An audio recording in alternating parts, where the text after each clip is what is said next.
Hello, આજે આપણે જીવન વિશે થોડી વાત કરીએ.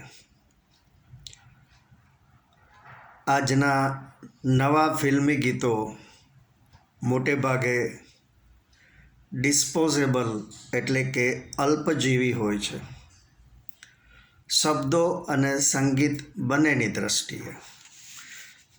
જ્યારે ઘણા જૂના ગીતો તેમના શબ્દો અને સંગીત બંનેથી 50, 60 કે 70 વર્ષ પણ જૂના હોય તો પણ સદાય જવાન રહે છે. જેટલી વખત સાંભળો તેટલી વખત તેની મધુરતા જરા પણ ઓછી થતી નથી અને સાંભળવા ગમે. 50 વર્ષ પહેલાંની એક ફિલ્મ રફતારનું એક ગીત ખૂબ જ કર્ણપ્રિય અને જીવનની ફિલોસોફી વર્ણવતું હતું. સંસાર હૈ એક નદિયા, दुख सुख दो किनारे है, ना जाने कहाँ जाए हम बहते धारे है. કોઈ વિશાળ નદીના વેણમાં એક નાની નાવ તરતી હોય તેવું આપણું જીવન છે. અલગ અલગ સ્થળે નદીના વેણમાં ફરક પડી રાખતો હોય છે. ઉપરાંત હવાની ગતિમાં પણ ફેરફાર થઈ રાખતો હોય. ઘણા અપ્સ એન્ડ ડાઉન્સ વચ્ચે નાવને કંટ્રોલમાં રાખવી સહેલું કામ નથી. નાવિકની સમજ, તેનું જ્ઞાન, તેનો અનુભવ અને કુશળતા જ હાલક ડોલક થતી નાવને સ્થિરતા આપી શકે.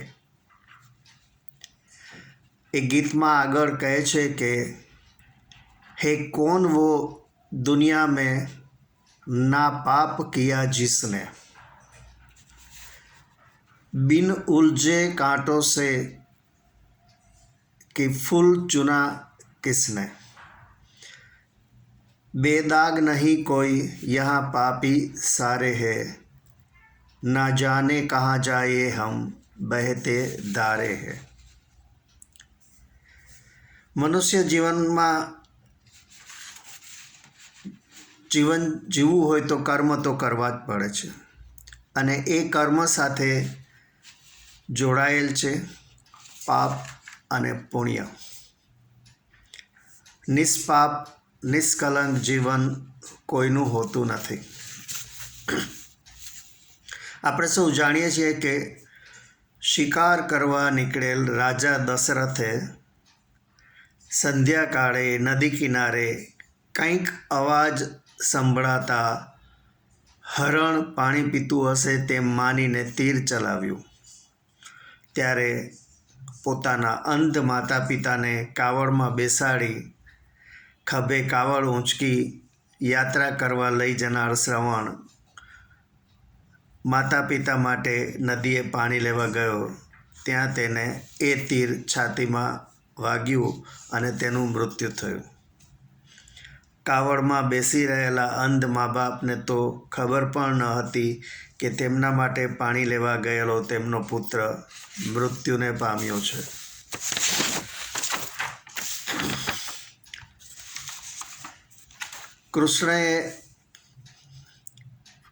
કૃષ્ણએ મહાભારતના યુદ્ધમાં મથુરાની સેના કૌરવોને સુપ્રત કરી અને અર્જુનના રથના સારથી થયા. અર્જુન કૌરવોની સેનાનો સંહાર કરતો હતો. તેમાં મથુરાની સેનાના સૈનિકોનો પણ સમાવેશ થતો હતો. રામે 7 વૃક્ષ પાછળ છુપાઈને તીર ચલાવ્યું.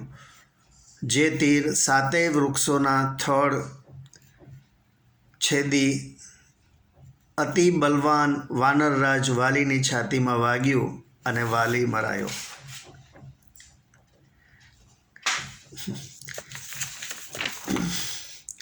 જિંદગીમાં થોડી સફળતા પ્રાપ્ત કરનાર એમ માને છે કે ગમે તેવા વેણમાં નાવને ધારેલી દિશામાં હંકારવા માટેની કાબિલિયત હોવી જોઈએ, પરંતુ વાસ્તવમાં સમય જ બળવાન છે.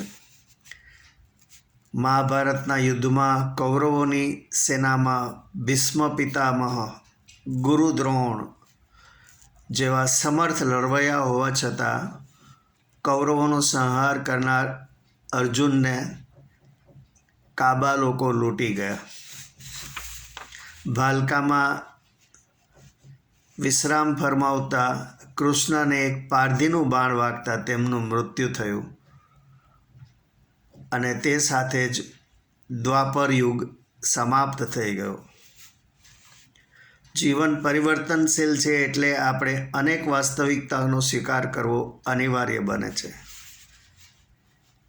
આપણે તો બસ એક જ પ્રાર્થના ઈશ્વરને કરી શકીએ કે હે ઈશ્વર, જે પરિસ્થિતિ અનિવાર્ય છે અને બદલી શકાય તેમ નથી, તેનો સ્વીકાર કરવાની ક્ષમતા અમને પ્રદાન કરો, અને જે પરિસ્થિતિ બદલી શકાય તેમ છે તેને બદલવાની શક્તિ અમને પ્રદાન કરો. ઉપરાંત આ બંને પ્રકારની પરિસ્થિતિઓ વચ્ચેનો ભેદ અમને સમજાય તેવી અમને સદ્બુદ્ધિ આપો. જો આપને મારી આ વાત ગમી હોય તો મારા આ વિડીયોને લાઈક કરજો, આપના ગ્રુપમાં શેર કરજો અને મારી ચેનલને સબસ્ક્રાઈબ કરજો. આભાર. આવજો.